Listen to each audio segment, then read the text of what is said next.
¿qué tal? ¿Cómo están? Muchas gracias por escucharnos en un episodio más. Estamos muy contentos porque nos faltan muy poquitas personas para llegar a otro número más de seguidores. Esperamos que el capítulo de hoy les guste muchísimo y sobre todo que lo puedan compartir. Más porque el día de hoy tenemos a un invitado súper especial para nosotros.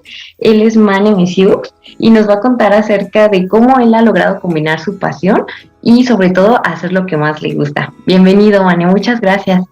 Hola Brenda, hola Fer, ¿cómo están? Buenas noches, qué padre estar aquí con ustedes y platicar de literatura, platicar de educación, esto que tanto me gusta. Y pues muchísimas gracias a ti por querer participar y bueno, pues para comenzar y que la gente sepa un poco de ti, ¿nos puedes contar en general o todo lo que tú nos quieras platicar sobre ti, por favor? Sí, claro, yo soy Mane Mesiux, editor, escritor, divulgador de profesión, TikToker porque la vida me premió.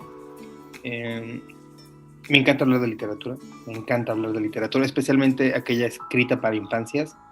La literatura escrita para infancias es mi pasión y la educación también. Y he encontrado en mi trabajo y en mi chamba como divulgador la manera de hacerlas convivir y de hablar de ambas, de hablar de educación y hablar de literatura y de la importancia de la literatura en la educación, de las historias, de las narrativas, de los cuentos.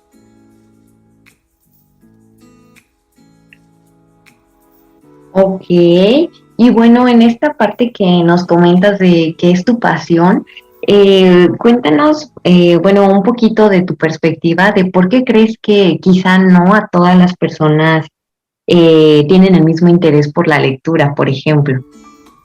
Seguramente, y es una gran pregunta, me la han hecho muchas veces, seguramente se trata de una mala experiencia o de que relacionan leer con algo aburrido, con algo obligatorio, algo que debes hacer.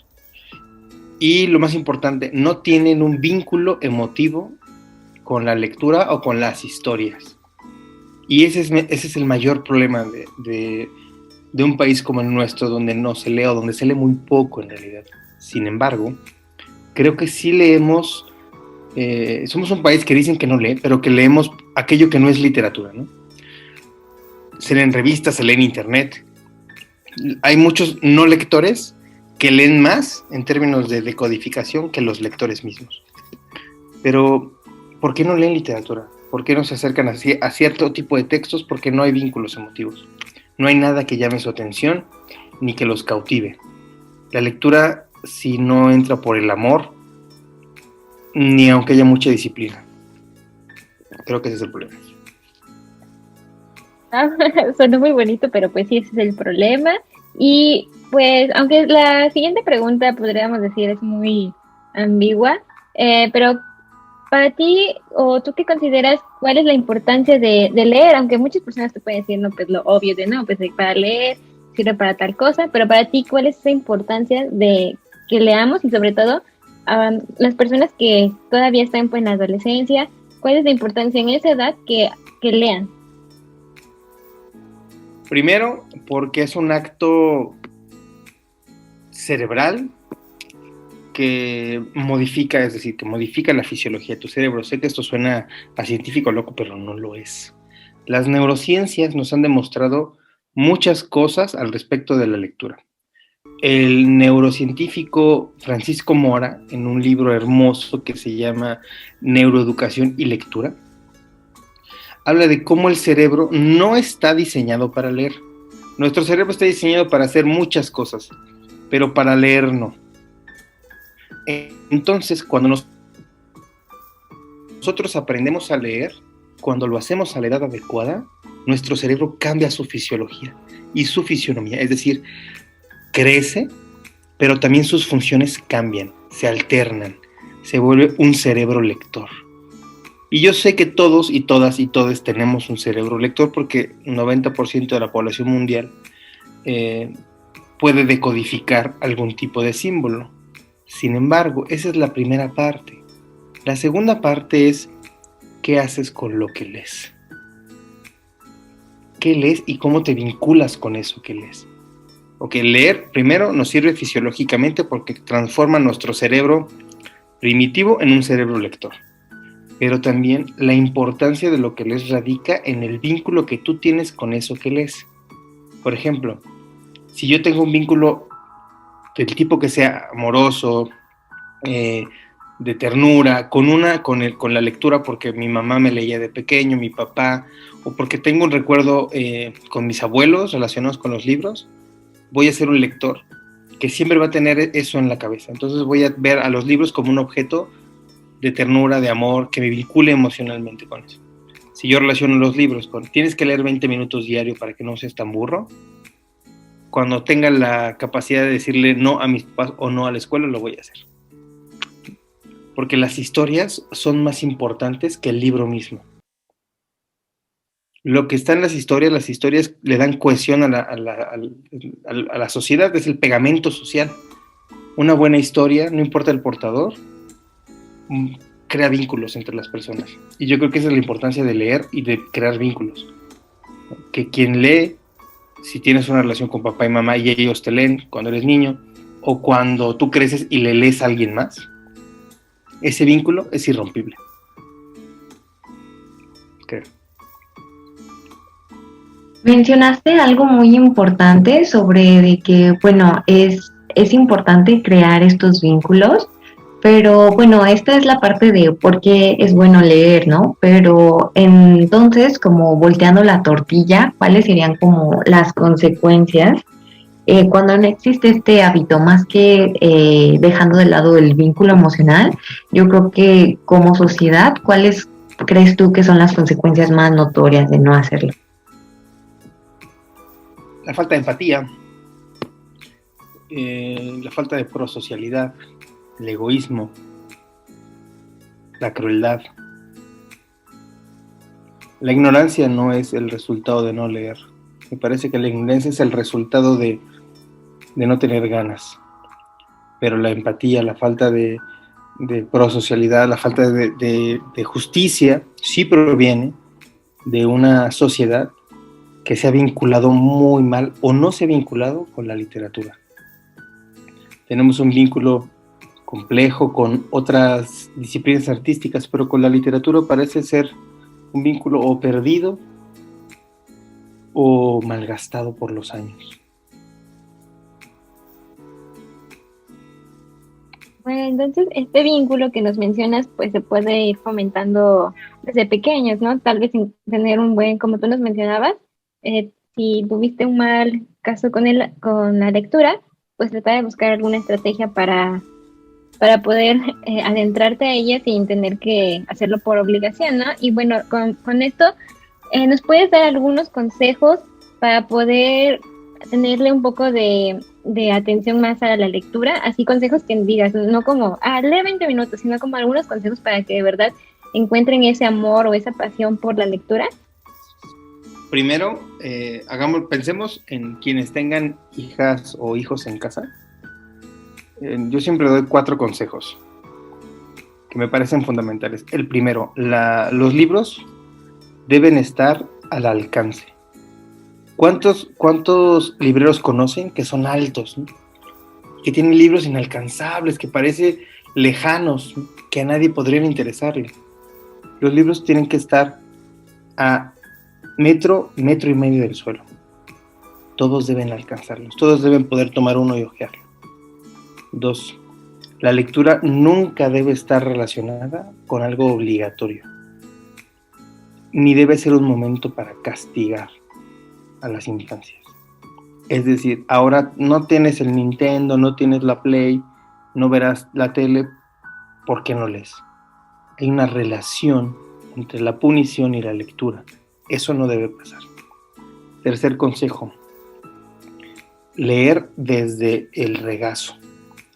Hay una historia muy bonita que cuenta Maurice Sendak, el autor de Donde viven los monstruos, que es un libro fundacional, es el primer gran libro moderno de literatura infantil.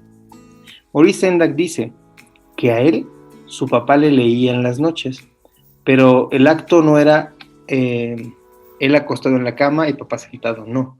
Papá sentaba a Maurice niño en las rodillas y leía con el libro abierto enfrente. Ese vínculo piel con piel, la voz de papá susurrándole al oído. Él lo compara con cuando los leones o las leonas lamen a los cachorros antes de dormir. Y Maurice Sendak dice, laman a los cachorros, lámanlos antes de dormir. Y ese acto de cercanía se vuelve comunión.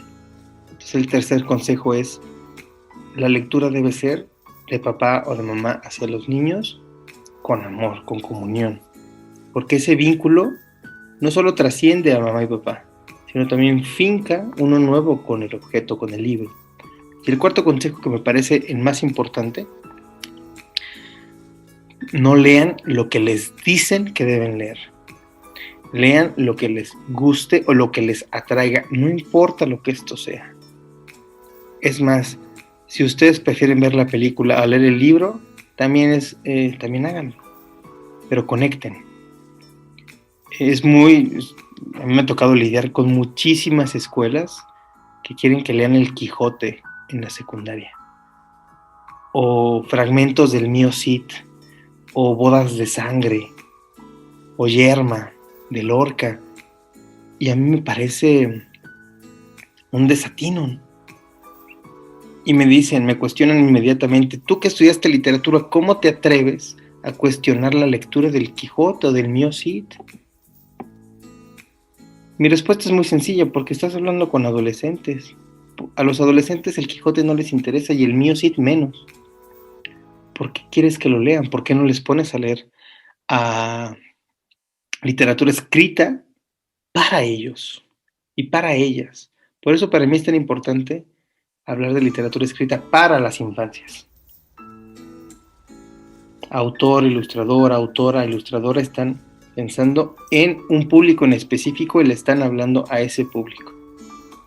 Las versiones edulcoradas del Quijote y del Mío Cid no sirven de nada. Pero es leer lo que te gusta, leer lo que te apasiona y encontrar ese nicho y no dejar que nadie te juzgue por hacerlo es el consejo más importante, porque vas a encontrar desarrollo de la personalidad, interés sostenido, y tu cerebro va a vincularse emocionalmente con eso que lees, siempre. Wow, yo creo que le acabas de dar justo en el clavo, porque es algo que es muy cierto. O sea, muchas veces cuando eres pequeño te cuestionas, ay, ¿por qué debo leer esto, no? ¿Por qué me ponen a leer esto si ni lo entiendo, ni sé qué es? Y sí, o sea, probablemente no está diseñado para ese tipo de público, pero bueno, específicamente de esto que mencionas, ¿qué libros nos puedes recomendar para leer o para motivar a alguien que, por ejemplo, no le gustaba leer? ¿Tú qué nos recomiendas? Antes de dar una recomendación, pregunto dos cosas. ¿Qué te gusta? En general, una lista de temas que te gusten. ¿Y cuánto tiempo estás dispuesto a dedicarle a la lectura? Por ejemplo, si alguien me dice, me encantan los dinosaurios, pero no pienso dedicarle mucho, pienso dedicarle 10, 20 minutos. Entonces te recomiendo la enciclopedia del inventario de dinosaurios que publicó Factoría de Libros hace 3 años. Pero si alguien me dice, oye, Mane, a mí me encantan las historias de terror y podría dedicarle hasta 20 minutos, media hora, que es el tiempo que me toma llegar a casa en el transporte público.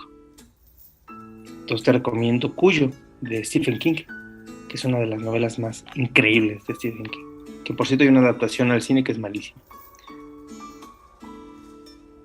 Pero si me lo preguntan de manera general, yo siempre recomiendo, dependiendo de los gustos, siempre recomiendo lo que a mí me gusta. No se pierdan por nada del mundo El Quijote, alguna vez en su vida. Léanlo, viejos, cansados, pero léanlo. Si alguna vez pueden leerlo a pedacitos, a cucharadas, léanlo. Es una obra excepcional. Otro libro que yo recomiendo muchísimo, La velocidad de la luz, de Javier Cercas. Es una novela interesantísima, divertida. Y Borges. Borges siempre te va a llevar a otros lectores, a otros autores, a otros mundos. Borges te transforma cada vez que lo lees. Y otro libro que me gusta, no, y a lo mejor para adolescentes más pequeñitos, Duermen los peces, de Basic. Duermen los peces es una novela tremenda, tremenda, tremenda, tremenda. Pues muchísimas gracias para que todos nuestros lectores, digo, los que nos escuchan, pues sí se animen a leer alguna de las recomendaciones que haces y bueno, que sigan esos consejos también que son muy, muy importantes. No solo es, te recomiendo este y listo, ¿no? Sí, tienes mucha razón en cuestionarse esas preguntas. Y bueno, ahora, para que las personas no se los digan, bueno, ya me hablaste de la importancia de leer, sino también a motivarlos a que vean también esa vida que es la literatura. ¿Tú nos puedes contar alguna enseñanza o lo que tú creas que sea muy importante como una persona que le gusta la literatura, que quieras dejarle al mundo? Una enseñanza que digas, a mí, gracias a la literatura, puedo dejar este mensaje. ¡Wow! ¡Qué pregunta! Uf.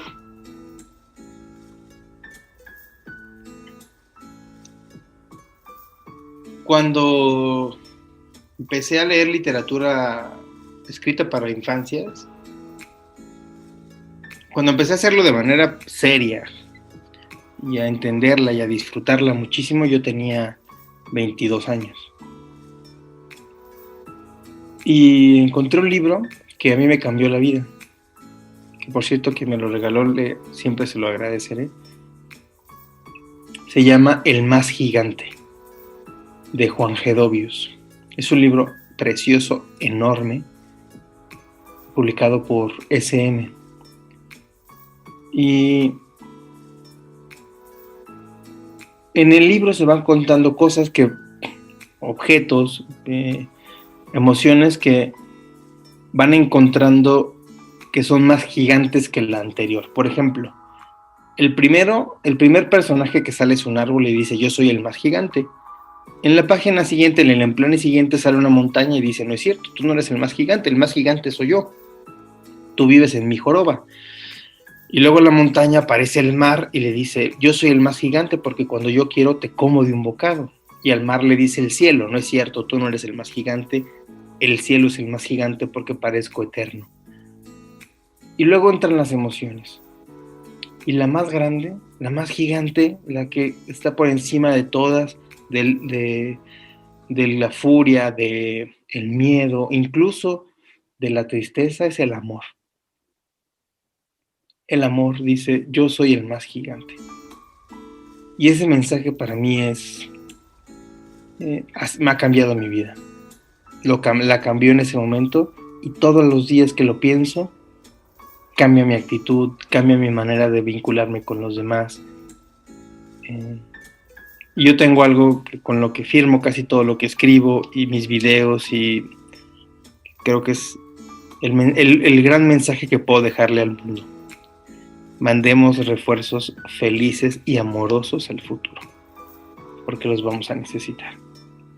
Y eso me lo enseñó ese libro, El más gigante, de Juan Gedovius. Ok, la verdad es que hasta nosotros creo que desconocemos en cierto modo qué tan poderosas pueden ser las emociones y sobre todo cómo pasar de tomar algo por aburrido o por fastidioso a algo que realmente nos puede cambiar la vida. Y bueno, en esta parte, ¿tú cuál crees que ha sido tu logro más grande relacionado con la lectura? Yo sé que ya tienes muchos, pero algo que digas en lo que has participado o en lo que participas actualmente. No sé si nos puedes contar un poco acerca de eso. Esa es una pregunta muy complicada y no quisiera decir uno como el más importante, porque me parece injusto, porque llevo 14 años haciendo esto y he hecho muchas cosas y todas han sido importantes, pero les cuento del último, ¿les parece? Sí, claro. El Ok. último me parece que también es precioso. Hace unos meses, la directora del Instituto Mexicano de Cultura y Turismo en Houston me invitó a participar como editor, como coordinador de obra en uno de los proyectos más bonitos que he conocido en mis 15 años, 14 años dedicándome a los libros. El libro se llama Intraducibles. El libro es un compendio de 68 palabras en lenguas indígenas que no tienen una traducción al español. Sin embargo, intentamos, utilizando metáforas, parábolas, relatos, describir el significado de estas palabras. Un equipo de lingüistas, un gran equipo, que si alguien escucha, alguno de ellas escucha esto, Karyani, Alejandra y Andrea, que han sido tres editoras, 2 editoras y un editor potentísimos, me ayudaron a editar el libro, y ese libro se presentó el domingo en la Feria Internacional del Libro de Guadalajara. Para mí es uno de los logros más importantes de mi carrera, que un libro coordinado por mí se haya presentado ahí, en un foro tan importante, y presentado por el director del INALI, por Juan Gregorio Regino, poeta hermoso, por Irma Pineda, la representante de los pueblos originarios ante la ONU, una poeta a quien yo respeto y quiero muchísimo, además es un gran ser humano, Rosa Wolpert, la representante de la UNESCO en el ámbito educativo en México, y Alberto Ruiz Sánchez. Alberto Ruiz Sánchez, que es un escritor delicioso y además un gran conversador. Ese libro yo creo que es uno de los legados más importantes y más bonitos que puedo dejarle al mundo editorial. Intraducibles. Si quieren un ejemplar de Intraducibles, entren a intraducibles.org y ahí hay una pestañita donde pueden pedir un ejemplar. El libro no se vende, se regala. Así que pueden pedir ahí su ejemplar. ¡Qué bonito! Qué bonito, o sea, qué bonito detalle, que, o sea, de verdad es muy admirable y qué padre que nos lo estás compartiendo. También esperamos que las personas que lo están escuchando pues se animen, de verdad, de que lo descarguen. Ya vieron que no es que tengas que pagar, porque a veces la gente también dice, ay, es que cuesta, ¿no? O sea, y qué bonito, es un regalo que te están dando. Y pues muchísimas gracias también por participar. Eres una persona que debe ser muy padre todo lo que hace, que debe ser escuchada, y también esperamos que todos los consejos que nos diste les ayuden a las personas que nos están escuchando, que de verdad los puedan poner en práctica, porque creo que son muy bonitos y necesarios, que también te abren una perspectiva. La verdad, yo no consideraba las preguntas que tú nos dijiste cuando yo leo, pero ahora lo voy a hacer. Y bueno, pues aquí se termina el capítulo de hoy. No sé si nos quieras regalar tus redes sociales para que la gente te pueda contactar, también por si tienen alguna duda o quieres saber más sobre a lo que te dedicas. Claro, búsquenme en TikTok, que es donde estoy más activo, como @manemesiux, en Instagram como manemesiuxig, en Facebook como manemesiux y en Twitter también como manemesiux. Ahí echamos cotorreo. Muchísimas gracias, de verdad, Mane. Es increíble todo lo que haces y de verdad esperamos que, bueno, podamos seguir contactándote y sobre todo que nos sigas regalando más consejos y, como tú dices, más amor por la lectura. Siempre. Mandemos refuerzos felices al futuro y mandémoslos pronto porque los vamos a necesitar, y gracias a ustedes porque esto que hacen está bien bonito. Muchas gracias, de verdad. Y está ahí para todos los que nos escuchan. Por favor, síganlo y sobre todo que nos ayuden a compartir y para poder llegar estos refuerzos a mucha más gente. Nos vemos. Muchas gracias. Gracias. Adiós.